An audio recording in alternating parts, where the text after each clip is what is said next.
Du coup, Elena, ben, c'est vrai que ça fait quelque temps que tu es dans cette communauté, qu'on te voit aussi ben, voilà, servir dans la louange, qu'on te côtoie aussi ben, ici ou ailleurs. Du coup, ma question c'est est-ce que du coup tu peux un peu ben, te présenter d'où tu viens, qui tu es en 2 mots, et puis voilà un peu ton histoire, hein, voilà. Alors, oui, ça marche. Ok. Bon, bah, je m'appelle Elena, c'est facile. J'ai 25 ans. Euh, J'étais censée terminer mes études à la HEP à Fribourg pour être enseignante. Ça ne s'est pas fait parce qu'il y a eu des différents examens et j'ai raté un examen. Et puis la conséquence quand on est dans des hautes écoles, c'est qu'au bout d'un moment, ben, ils nous disent ben voilà, c'est un échec définitif et je dois attendre 5 ans avant de refaire un examen et pour avoir mon diplôme. Donc là, je suis dans cette période où j'attendrai 5 ans. Donc, sauf si je fais recours et que ça marche, mais bon, voilà. Donc c'est un petit, voilà. Donc pour mes études, j'en suis à ça. Sinon, ben, j'ai 2 petites sœurs. Lali que vous connaissez qui vient souvent et Maëva qui vient rarement, parce qu'elle est souvent à Genève ou ailleurs, mais voilà. Je sais pas. Oui. On habite à la Tour de Trême vers le Prat, là-bas au fond. Sinon, je fais de la natation et enfin, je danse et je chante aussi avec beaucoup de plaisir. Bon, chanter c'est facile, vous voyez, mais voilà, c'est aussi un truc qu'on a à la maison, toujours avoir de la musique. On a aussi un côté colombien où il y a pas mal de salsa et de danse latine comme ça et on aime bien. Surtout à Nouvel An ou à d'autres moments comme ça, où on peut se lâcher. Donc voilà. Donc ça c'est pour qui je suis plus ou moins comme ça en vite fait.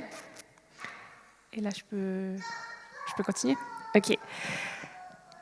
Euh, Mon histoire, elle est divisée en plusieurs petites parties. Il y a des parties sympas et il y a une partie beaucoup moins sympa. Et ceux qui étaient là il y a 2 semaines, si je me souviens bien, j'avais fait un tout petit témoignage vite fait en disant que il s'était passé quelque chose dans ma vie qui fait que ben voilà, j'avais perdu des traits de caractère et j'étais en train de les retrouver.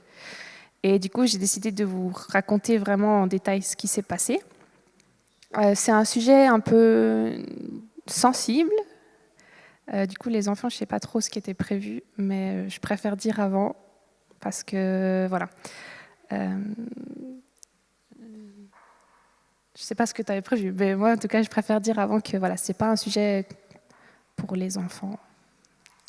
Voilà. Après, peut-être qu'ils sont encore trop petits, mais c'est à vous de voir. Mais voilà. Le début, ça va. Après, voilà. Donc, du coup, je commence aussi encore light au début. Après, voilà, vous faites ce que vous voulez. Du coup, pour le début, je suis née dans une famille à moitié chrétienne. Papa n'était pas encore chrétien à l'époque. Mais bah voilà, on allait dans une église. Papa n'a jamais interdit d'aller, nous a jamais regardé de travers ou dit ah. Voilà, il nous a toujours laissé. Il allait même avec nous. Au début, on croyait qu'il était chrétien et que tout était parfait. Jusqu'à ce qu'il nous dise un jour, ouais, en fait, non, je suis pas chrétien, je venais juste pour faire plaisir, j'en ai un peu marre, je viens plus maintenant. Donc voilà. Par contre, c'est vrai qu'à part ma maman et ma grand-maman, du coup, qui habitent à Genève, personne d'autre était chrétien. Et donc, souvent, quand on allait en repas de famille ou quand on allait chez un grand-parent, etc., puis qu'on disait ah bah demain je peux pas, je vais à l'église. Voilà, il y avait pas mal de critiques en mode ouais. Pourquoi tu vas à l'église? Qu'est-ce que tu fais de ton dimanche matin? C'est n'importe quoi. Et il a très vite fallu apprendre à ne pas prendre ces remarques contre moi. À me dire, voilà, bon, faut laisser couler, quoi. Donc voilà. Sinon, à l'école, ça se passait aussi très bien. J'avais pas mal d'amis. Ouais, j'avais un bon caractère, bon, à peu près. Euh, Non, bah, j'étais aimable, j'étais sociale, j'étais hyper joyeuse, j'étais tout le temps énergique. Bah, j'avais plein d'amis. J'ai un côté un peu expiègle et un peu malicieux comme ça, tendance un peu margoulin comme ça, à faire des petits coups. Enfin bref, oui. Ça, c'est un truc, je pense, que j'ai gardé. Tu peux me corriger, mais je crois que oui. Donc voilà. Donc ça, c'est la période où c'était vraiment tout allait bien, tout était parfait. Ouais, à l'école, ouais, tout allait bien. Je m'entendais bien avec les profs. J'avais des petites amourettes par-ci par-là. Enfin, je faisais partie des filles populaires qu'on classerait les gens à l'école comme ça. Donc voilà. Et jusqu'à mes 8 ans, comme ça s'est bien passé. Et ensuite, entre-temps, il y a Lali qui est arrivée. Alors, je l'ai tout de suite beaucoup aimée, hein. Il n'y a eu aucun souci là-dessus. D'ailleurs, à l'hôpital, je me rappelle, c'est une histoire qui traîne dans la famille, mais je la portais comme ça. Et puis, il y a Maëva qui a seulement 3 ans, qui venait hyper brusquement comme ça. Et puis, elle fait non, mais je veux la prendre. Et j'étais ah non, mais tu vas la casser. Et puis, ça, on me la ressort encore dans la famille de temps en temps. Mais enfin, voilà, donc je l'ai vraiment aimée direct. Mais son arrivée, elle a quand même changé énormément de choses dans la famille. On n'était plus 2, mais on était 3. Donc, dynamique familiale qui change de tout au tout, en fait. Et moi qui ai un caractère où mes émotions sont très fortes, donc quand je suis triste, je suis très triste. Quand je suis contente, je suis très contente. Voilà, ça, c'est pas un tout petit peu. C'est vraiment soit rien, soit tout. Donc, d'un côté, c'est cool. Et des fois, c'est très pénible. Et là, c'est vrai qu'il y a le changement avec Lali. Et mes parents ont décidé de changer d'appartement parce qu'on n'avait qu'une seule chambre pour 3 et on ne peut plus tenir au bout d'un moment à 3 dans un tout petit espace. Donc, trouver plus grand. Donc, déménagement et on a décidé, ils ont décidé de déménager et ils ont déménagé en décembre, si je me souviens bien. Voilà. Et du coup, ça veut dire que moi, jusqu'à Noël, j'étais à Bulle, dans une classe avec mes amis et tout. Et dès le mois de janvier, donc à la rentrée, j'étais dans une autre classe avec d'autres amis. Enfin, je connaissais vraiment personne. Et là, c'est là que ça a commencé à être difficile parce que j'ai perdu, vraiment, dans cette période, j'ai perdu tout, les repères que j'avais à l'école. Donc, les profs, les amis. Et comme c'était hyper brusque, c'était pas j'ai eu tout l'été pour m'y faire, pour me dire, ah ben voilà, j'ai le temps de connaître un peu le quartier et tout. Là, c'était vraiment un peu du jour au lendemain, j'ai dû apprendre, enfin, on changeait quoi. Et c'était trop dur pour moi, je pense, à savoir où me mettre, à savoir qu'est-ce que je fais, voilà. J'avais eu tellement de peine à laisser mes amis comme ça, du jour au lendemain, je me suis dit non, mais je me refais pas d'amis. Pourquoi se faire des amis si je vais les perdre? Cette peur de perdre les amis et de rouvrir ses blessures, j'étais ouais non, ça vaut pas la peine. Donc à l'école, plus rien n'allait et au final à la maison, plus trop non plus. Parce que bon, Lali c'est un bébé, donc on voit avec les bébés, mais ça prend beaucoup d'énergie, hein, il faut s'en occuper, voilà. Et Maëva, elle a de l'autisme, donc c'est aussi un enfant qui demandait beaucoup d'attention et d'aménagement, d'adaptation, etc. Et moi, qui a toujours eu un caractère plus ou moins facile, je dormais beaucoup, un enfant sympa, quoi. Du coup, on s'occupe moins. En tout cas, moi, j'avais l'impression que j'étais j'étais quelqu'un de visible ou j'étais bien populaire, entre guillemets, à quelqu'un d'invisible. Et cette invisibilité, pour moi, elle m'a fait vraiment du mal. Et c'est juste des ressentis parce qu'au final, mes parents, ils m'aimaient quand même. Mais toute cette accumulation, en fait, ça faisait que j'étais aveuglée par ça et je ressentais que le négatif dans ces moments-là. Je ne voyais pas tous les efforts des autres. Voilà. Donc c'est vrai qu'en classe, je faisais plus d'efforts. Je suis arrivée, je me suis mis au fond. Et voilà, on m'a posé à côté de quelqu'un et je me suis dit, voilà, cette personne, c'est la seule personne que je vais parler avec. Comme ça, au moins, si j'ai qu'une personne que je perds, ça fait moins mal qu'en perdre 20. Et je suis restée comme ça quelques mois. Et le souci, c'est que je m'alimentais de ces émotions négatives, en fait. Et ça faisait en moi un mal-être assez grand, suffisamment grand pour que j'aie vraiment de la peine à parler. À parler comment ça va? Ouais, ça va. Et voilà, je ne pouvais pas plus. Et ça se fermait de plus en plus, en fait. Je me fermais et je restais qu'avec moi-même, avec mes pensées sombres, mon mal-être, j'ai l'impression, plus personne m'aime, plus personne me voit, plus personne a envie que je sois là, j'ai plus de valeur, etc. Et comme j'ai dit avant, mes émotions elles sont souvent très fortes. Et là, c'était vraiment intense, longtemps, jusqu'à j'étais, mais moi, je peux plus. J'en peux plus d'être toujours triste le soir, d'être invisible pour tout le monde. Je veux plus être comme ça. Et à 8 ans, on n'a pas trop la notion de mort ou autre, mais je savais qu'en dormant, on n'a plus mal. Et du coup, je savais que si je disparaissais, j'aurais moins mal. La douleur disparaîtrait. Et du coup, je ne savais pas à l'époque que c'était un suicide, mais c'est vraiment sur ça que je partais en fait. On habitait dans une maison un peu plus loin dans le village où il y a le garage Agip, ou maintenant c'est Honda je crois.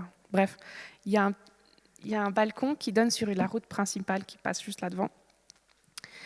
Et un soir vraiment j'en ai eu marre en fait. J'étais vraiment trop mal et je me suis dit mais moi je peux plus vivre comme ça en fait. Je peux plus avancer, je peux plus faire un pas, un jour de plus. Moi je refuse. Si je disparais de toute façon personne ne me verra. Et comme j'ai dit, on n'a pas trop de notions à 8 ans, qu'est-ce que ça peut être, comment tu peux faire ça. Mais je me suis dit, je suis sûre que si j'ai un accident, ça marche. Je suis sûre, en un accident, on va à l'hôpital. Voilà, c'est ce que je savais, quoi. Et donc, un soir, je pense que ça devait être, je sais pas, 9-10 heures, je dormais pas et je me suis dit, ouais, voilà, c'est aujourd'hui. Et je suis sortie sur ce petit balcon. Et il y avait quand même des petites barrières, mais bon, à 8 ans, on est quand même grand et on peut monter, quoi. Donc je monte sur les barrières et vraiment, je me lançais quoi. Je me penchais suffisamment en avant pour que mon centre de gravité soit par-dessus la barrière, pour que normalement, en temps normal, j'aurais dû tomber. Et je ne le savais pas, mais Dieu il m'a sauvée à ce moment-là parce que finalement, je suis retombée en arrière sur les fesses, vraiment comme si quelqu'un te tire comme ça en arrière, et il n'y avait personne. Mais le problème, c'est que sur le moment, j'étais tellement fâchée. J'étais, ah, mais pourquoi ça ne marche même pas. Et bizarrement, je n'ai pas fait une deuxième fois. Je me suis dit, bon, si ça ne marche pas, c'est que ça ne marche pas. Mais voilà, en fait, c'était vraiment... j'étais tellement fâchée et avec beaucoup d'intensité, du coup. Fâchée et triste. Et du coup, je suis quand même retournée dans ma chambre. Mais le souci, c'est que j'ai trouvé une alternative, en fait, à ça. C'est qu'au lieu de mourir physiquement, j'étais là, moi, je refuse de souffrir plus. Donc, qu'est-ce que je fais? Et là, dans ma main, ou sur mon bureau, je ne sais plus où, j'avais un petit collier avec un diamant en forme de cœur, tout rouge, bien brillant et tout. Et j'avais un lit en mezzanine.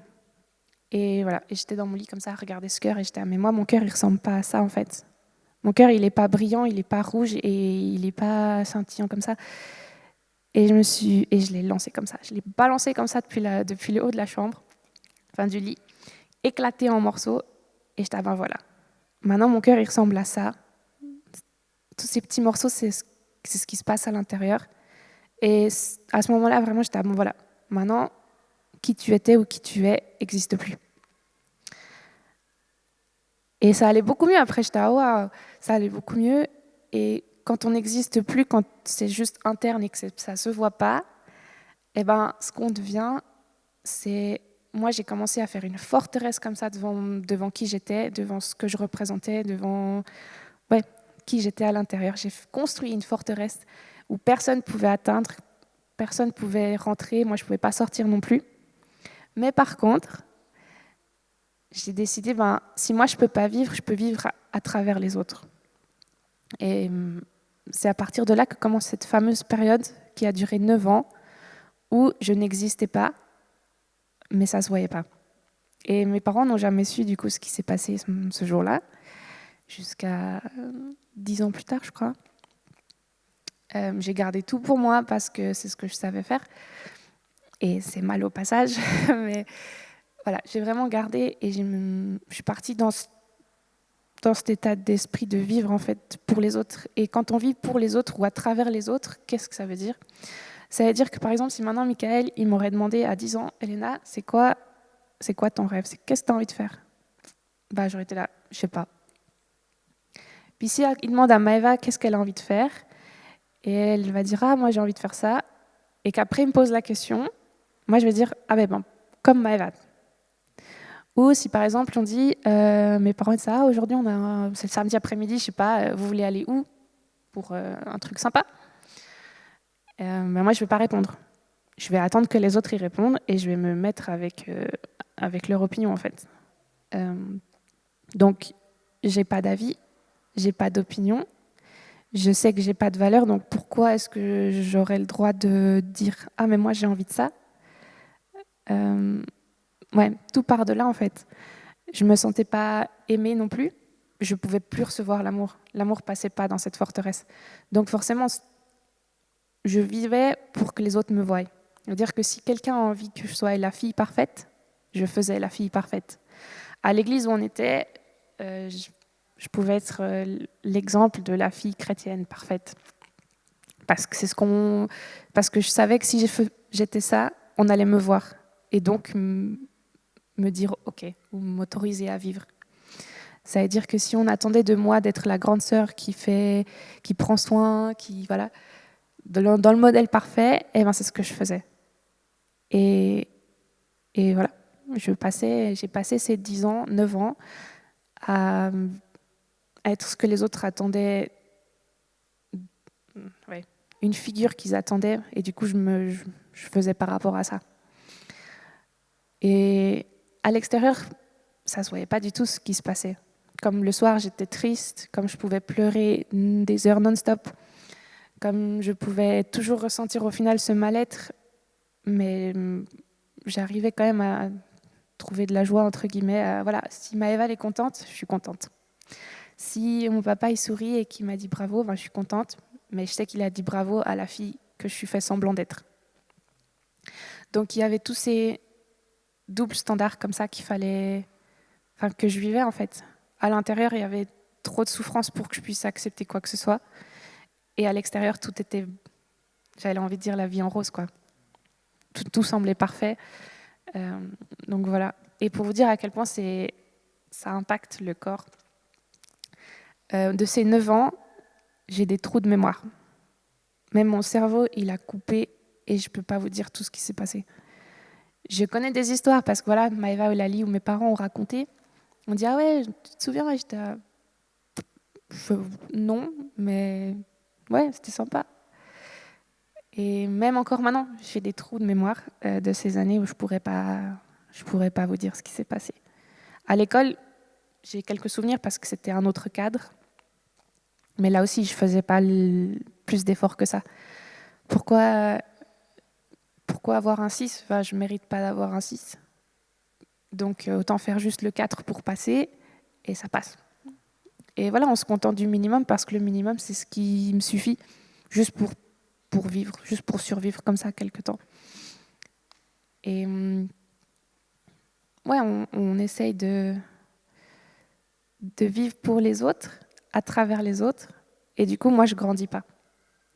Et le souci, enfin, c'est un souci quand même, c'est que j'en parle à personne. Donc, je vis ça seule. Et je vis ça seule pendant 9 ans de temps. Et ça s'accumule, et ça s'accumule. Je sais plus ce que j'ai écrit.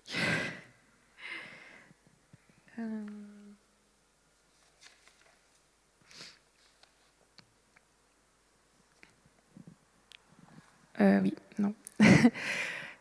Du coup, par rapport à la forteresse, elle reste vraiment bien parfaitement construite. Et même s'il y a, durant ces 9 ans, donc entre mes 8 ans et mes 17 ans, j'ai été à l'église, j'ai fait des camps chrétiens, que ça soit... Au début, c'était sportif, après j'ai arrêté le sport. Enfin, j'avais quand même cette notion de Dieu, mais pareil en fait. Pourquoi quelqu'un donnerait sa vie pour quelqu'un comme moi qui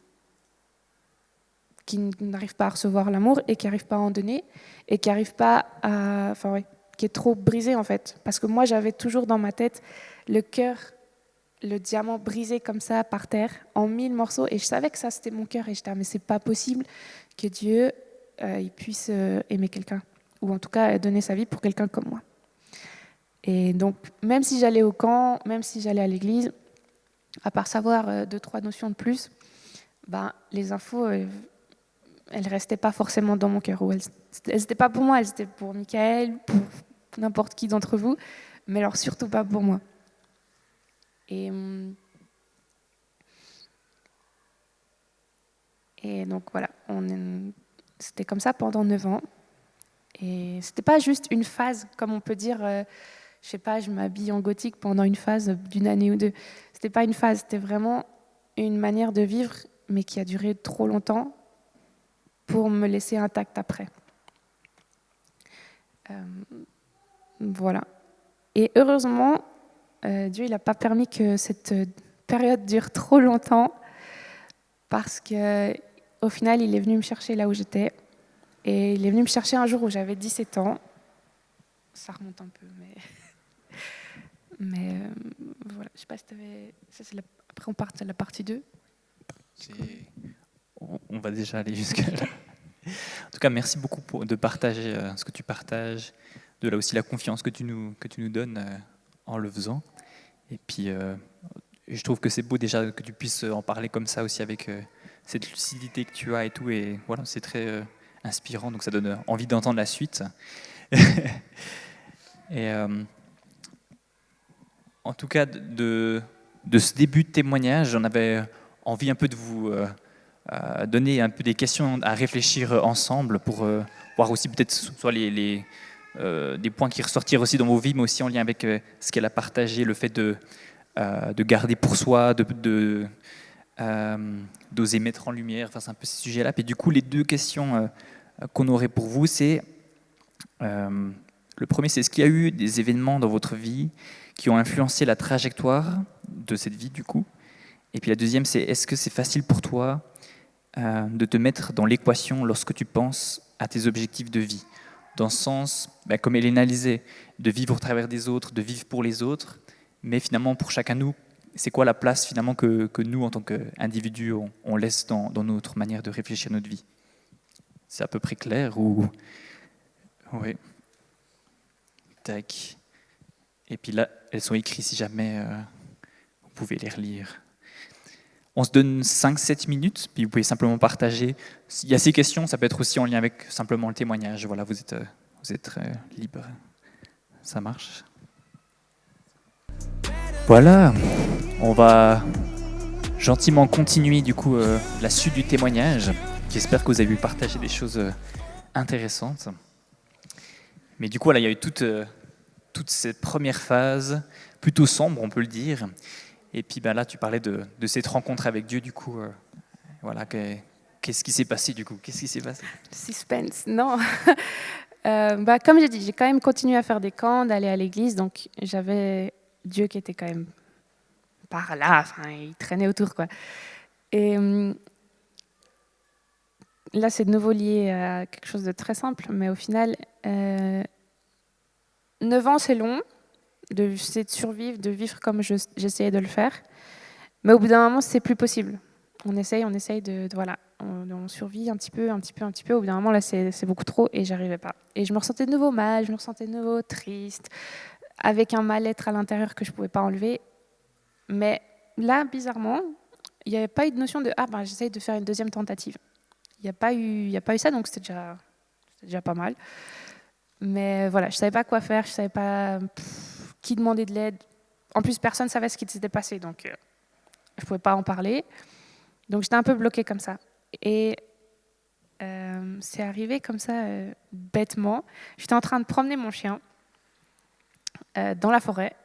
Et il était encore petit, donc on essaie de lui apprendre à, quand il est lâché, de l'appeler, faire retour, qu'il revienne au pied et d'essayer de rester. Il restait jamais, donc il venait, il repartait, il venait, il repartait comme ça. Et au bout d'un moment, je sais pas, ça m'a frappée. Et d'un coup, je me suis dit, mais en fait, je suis en train de faire pareil avec Dieu. Il essaye de m'appeler, il essaie de me dire, mais reviens.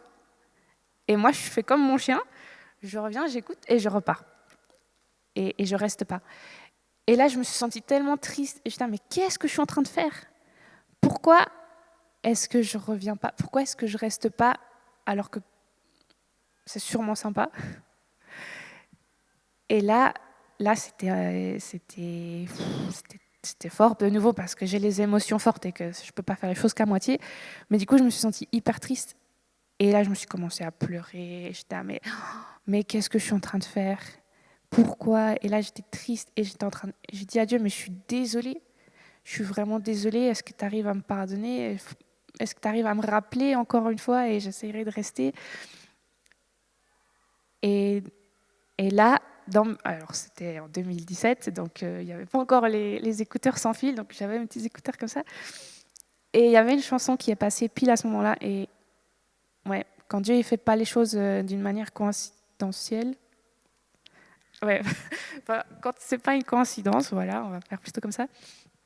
Voilà, c'était vraiment lui qui il m'a donné la chanson que j'avais besoin pour m'aider à lui donner ma vie en fait. Et dans la chanson que je vais vous passer parce que voilà, ça dit surtout ça dans le refrain. Alors moi j'avais la version en anglais, mais là c'est la version en français pour atteindre tout le monde. Je dis pas que vous savez pas l'anglais, c'est juste que je me suis dit que c'était peut-être plus simple. Surtout pour mon papa, voilà. Mais du coup, dans la chanson, ça dit... alors attends, voilà, à partir de ce moment-là, ça dit: Jésus, rien n'est semblable à ta grâce qui m'a sauvé. Sauveur, je te cherche aujourd'hui et à jamais. Et ensuite, la partie qui m'a vraiment détruit toutes mes forteresses d'un coup, ça dit: tel que je suis, je viens à tes pieds. Humblement, je me tiens devant ta majesté. En toi, je sais que j'ai tout trouvé dans ton amour sans fin. Et ces quelques phrases m'a vraiment montré qu'en fait, je devais aller vers lui comme j'étais, c'est-à-dire brisée comme j'étais, parce que je savais qu'en lui, j'ai trouvé tout. En toi, je sais que j'ai tout trouvé, et qu'en fait, j'acceptais son amour sans fin. Et pour moi, de dire ça, c'était hyper fort, et du coup, je me souviens avoir pleuré beaucoup dans cette forêt, assise par terre, avec le chien qui me regarde en mode « mais qu'est-ce qui se passe ?» Mais j'étais tellement triste et désolée, et voilà. Et du coup, c'est cette chanson qui, encore aujourd'hui, quand je l'écoute, et c'est pas impossible que je pleure après, qui me ramène à ce moment-là où j'étais tellement désespérée d'avoir de l'aide, d'avoir de l'amour, d'avoir de la valeur. Et c'est à ce moment-là que Dieu est venu me chercher là où j'étais. Et alors voilà, je pense qu'on peut mettre la chanson. Volontiers. Je vous passe pas tout parce qu'elle est très longue, parce que là c'est une chanson d'Hillsong, mais juste le petit bout. Voilà.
Voilà, du coup, ça c'est la chanson qui a tout changé. En tout cas, qui m'a aidé à accepter du coup cet amour sans fin dans ma vie. Du coup, voilà, c'était le moment où je l'ai accepté, et en l'acceptant, forcément, il arrive et il détruit ce que j'ai construit. Donc il détruit tout ce mur, tout ce que j'ai construit pour me protéger. Et en vrai, ça peut être cool, hein, ça peut paraître hyper sympa, mais du coup, après, c'est quoi? Après, c'est pas ah ben du coup, c'était horrible avant, maintenant c'est hyper cool. Non, ça n'était pas trop ça.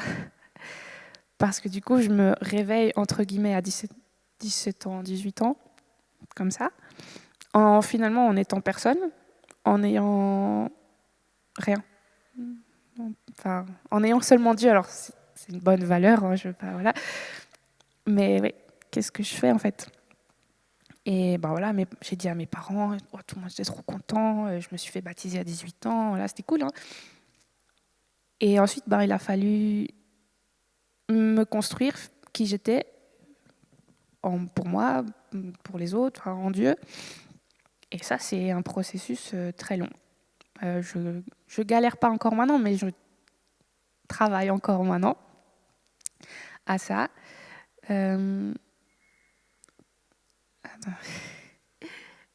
Voilà. Il a fallu se poser aussi un soir avec mes parents pour leur raconter ce qui s'était passé. Et vous êtes plusieurs parents dans cette salle, voilà. Mais autant vous dire que c'était pas une super soirée. C'était très dur d'expliquer, de me dévoiler, parce que c'est, à part Dieu qui connaissait l'histoire, parce que, voilà, j'ai dû expliquer aux autres ce qui s'était passé. J'ai dû expliquer à mes parents qu'en fait, je me sentais pas aimée, que je me sentais pas dans la famille, en face, comme ça, pouf. Je devais leur balancer ça à la figure. Et c'était dur pour moi, mais je suppose que c'était aussi dur pour vous. Et au final, c'était ce que je devais faire, c'était un pas pour aller mieux, expliquer ce qui s'était passé, pour qu'ils puissent comprendre mes soucis, pour qu'ils puissent me guider dans ce que j'ai besoin. Mais oh là là, est-ce que c'était dur d'avouer ce que j'avais fait. Parce qu'au final, en fait, cet événement, d'un coup, il est devenu grave honteux.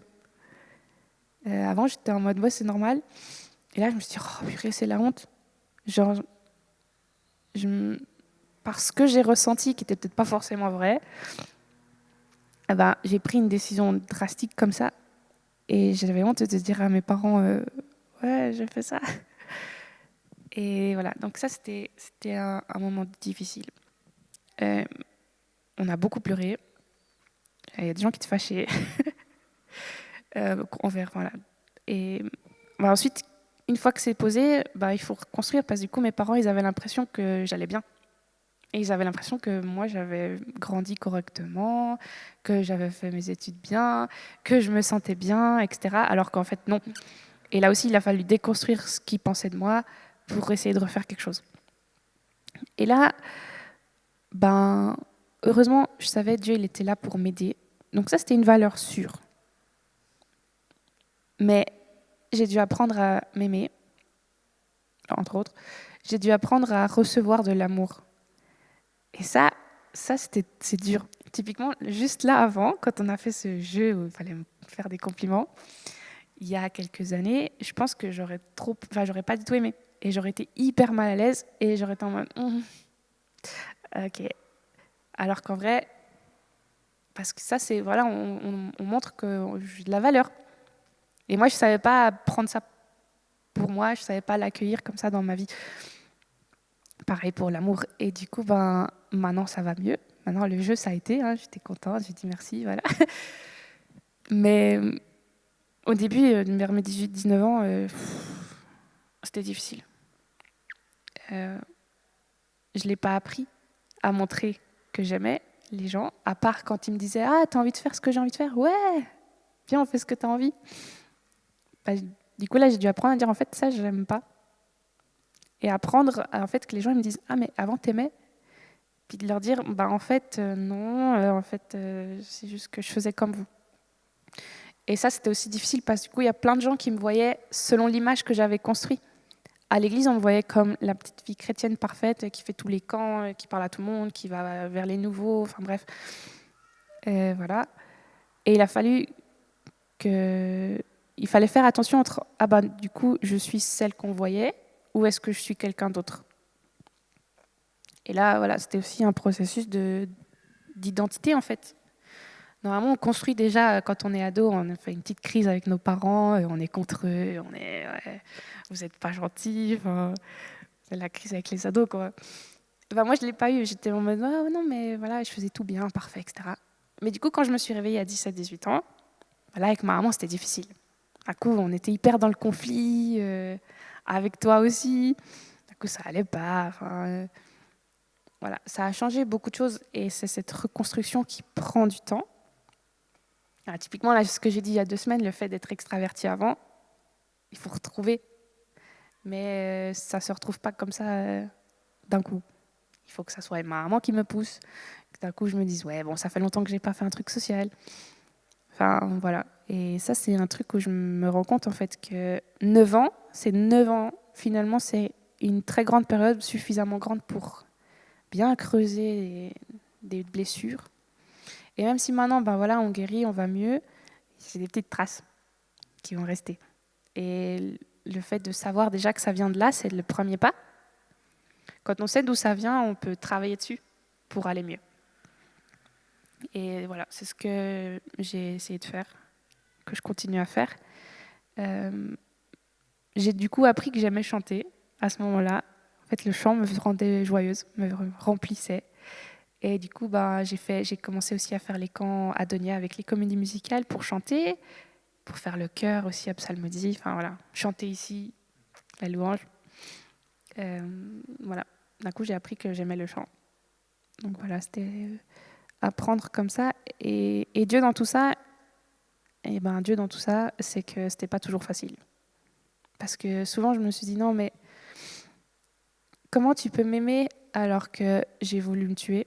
Donc, supprimer un truc que tu as créé. Comment tu peux m'aimer alors que je t'ai ignoré longtemps? Comment tu peux m'aimer si moi, j'arrive pas à accepter l'amour? Comment tu peux m'aimer alors que moi, je vivais à travers les autres, pour les autres, et que j'avais pas de valeur? Et ça, j'ai dû apprendre longtemps. J'ai dû vraiment galérer avec ça plusieurs années, parce que Dieu, il aime d'un amour qu'on ne connaît pas trop. Il aime d'une manière inconditionnelle et vraiment hyper fort. Et moi, je ne pouvais pas accepter un amour comme ça, gratis. Après ce que j'ai fait, c'était pas possible que ça soit gratuit. Moi, je voulais faire un truc, je voulais rendre l'appareil, ou je sais pas, je me suis dit, c'est pas possible qu'il puisse m'aimer comme ça sans que je fasse rien. Alors, au final, voilà, j'allais aussi... il y avait des enseignements à l'église ou des enseignements dans les camps aussi qui m'ont permis de me dire, en fait, non, c'est la grâce, c'est le principe, en fait, de recevoir un truc gratuit. Que c'est son sacrifice, en fait, qui fait par amour, justement, pour moi, et d'une manière volontaire. Et voilà, j'ai dû apprendre à l'accepter dans ma vie. Et voilà, maintenant, je sais que c'est aussi ma valeur sûre. J'ai reconstruit mon petit mur d'identité avec son aide. Et ça me permet aujourd'hui d'être souriante, joyeuse, accueillante, ce que vous avez dit avant, d'une manière volontaire et pas parce que vous attendiez ça de moi. Et ça, c'est parce que j'ai grandi déjà, oui, mais j'ai aussi grandi avec Dieu dans ce moment difficile. Mais c'est pas tout le temps facile. Je pense que tout le monde le sait. C'est pas parce qu'on a donné sa vie à Dieu que d'un coup tout est parfait. On a des hauts et des bas. Et voilà, je galère toujours. Là, avec mes études, on galère un petit moment, mais il faut apprendre à faire confiance. Et faire confiance à quelqu'un, pour moi, c'était difficile après ce qui m'était arrivé. J'avais de la peine à faire confiance aux gens. Donc, en faisant pas confiance, je me livre pas. Si d'un coup j'ai un nouvel ami, il me faut longtemps avant d'être vraiment amie avec. Et ça, ça reste encore. Mais au moins, maintenant c'est un petit peu moins long quand même. Je peux faire un peu plus court. Mais donc c'est des petites traces comme ça qui restent. Et Dieu, il m'aide toujours à voir que lui, il me donne la force. En 2020, j'ai appris que j'avais une maladie. J'ai une polyarthrite, spondylarthrite. C'est des mots compliqués, mais en gros, j'ai les articulations qui s'inflamment et elles peuvent disparaître. Et au passage, en duo, j'ai une hyperlaxité, donc trop de souplesse. Et là, de nouveau, il a fallu apprendre à vivre avec. apprendre les hauts, les bas, ce que je peux pas faire. Et Dieu, il m'a toujours beaucoup aidé dans accepter qui je suis, que c'est comme ça qu'il m'a créé, c'est comme ça qu'il m'aime, pas parce que je suis malade qu'il m'aime plus. Et il a aussi fallu que je lui fasse confiance par rapport à mes douleurs, en fait. Que lui, il peut toujours me donner la force et je peux toujours aller de l'avant, ou en tout cas avoir la force pour le jour suivant.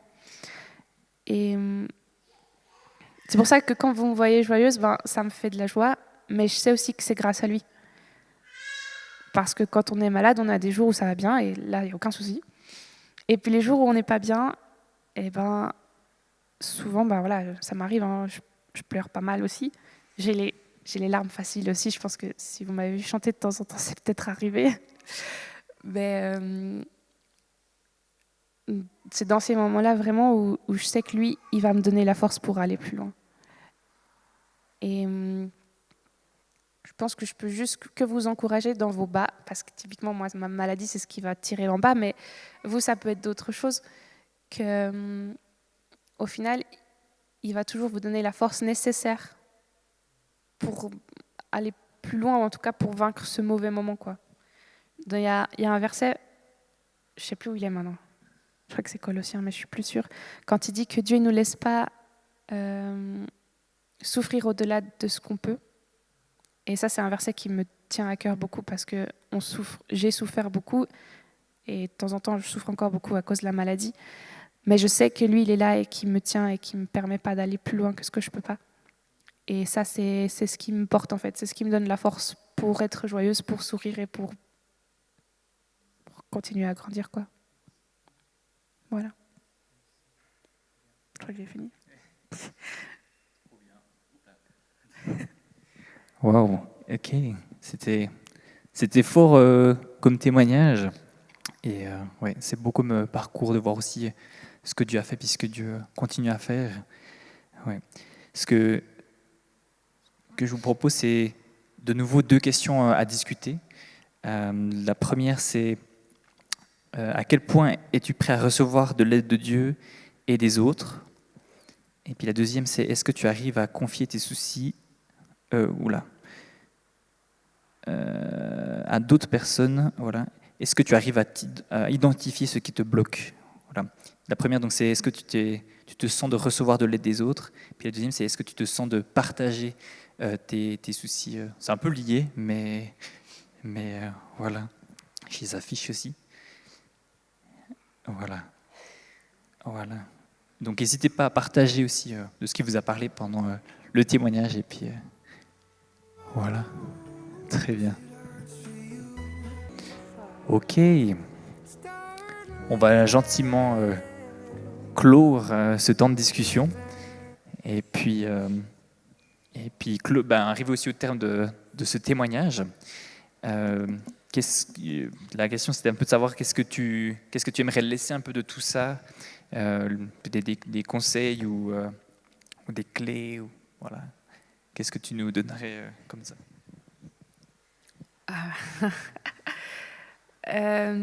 Conseil? Ouais, ok. Je vais commencer. Comme conseil que je peux laisser ou que je peux poser comme ça, c'est vous avez tous vécu des trucs, on a tous vécu quelque chose, et avant ou même maintenant. Et moi, je me rends compte que l'importance que c'est de s'ouvrir, de partager aux autres. Il y a quelque temps, je ne l'aurais pas fait parce que voilà. Mais je me rends compte que quand on est dans un milieu où les gens ne jugent pas, où les gens ils sont là et ils prennent comme on est, il ne faut pas hésiter à parler aux autres. Là, aujourd'hui, j'ai décidé de vous parler de ce que j'ai vécu. Je suis contente de l'avoir fait. Mais je peux que vous encourager si vous avez vécu des choses, ou maintenant qu'il y a des débats aussi, que vous puissiez en parler à d'autres personnes pour qu'ils puissent vous aider, vous encourager, ou juste être là. Des fois, ça peut faire une grande différence. Ouais. Après, le deal, quand on s'ouvre, c'est qu'il faut accepter que les gens rentrent. Et les gens disent, voilà, viennent. Alors, il faut accepter l'encouragement, les critiques, enfin, voilà. C'est le deal qui va avec quand on s'ouvre et qu'on partage ce qu'on vit. Il y a des gens qui vont être contents, des gens pas contents, et qu'il faut savoir qu'en fait, ça change pas ce qu'on a vécu. La valeur et ce qu'on a vécu, quoi. Et peut-être un deuxième truc, c'est que je sais pas, oui, que quand on construit son identité en Christ, ou en tout cas quand on essaye de voir qui on est à travers ses yeux, ça peut prendre du temps, parce qu'il y a des choses qu'on n'accepte pas.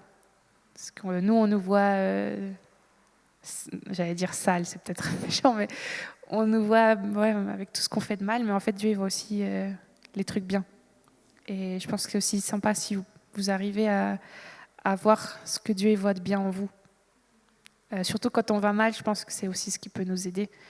Je dis ça, mais je le fais, c'est aussi pour moi.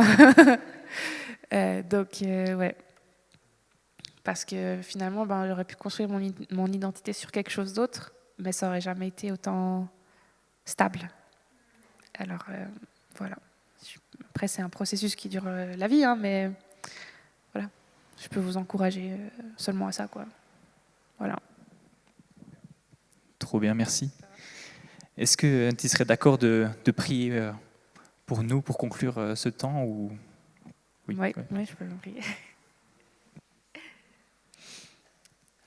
Oui, Seigneur, j'aimerais te remercier pour finalement qui tu es, pour cet amour que tu donnes à chacun d'entre nous, peu importe ce qu'on vit, ce qu'on a vécu, d'où on vient, à quel point on t'a rejeté et à quel point on n'a jamais voulu de ton aide.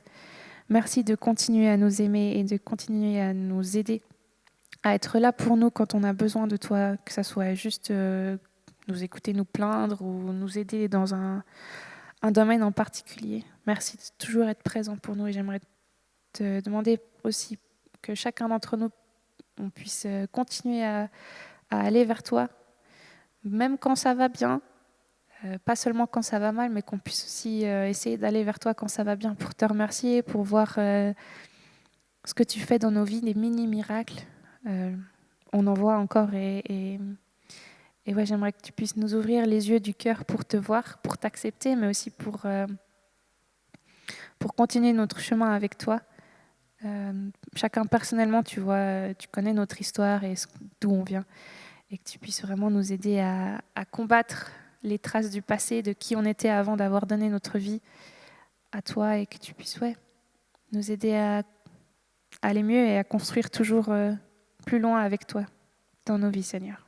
Amen. Amen. On peut l'applaudir, ouais.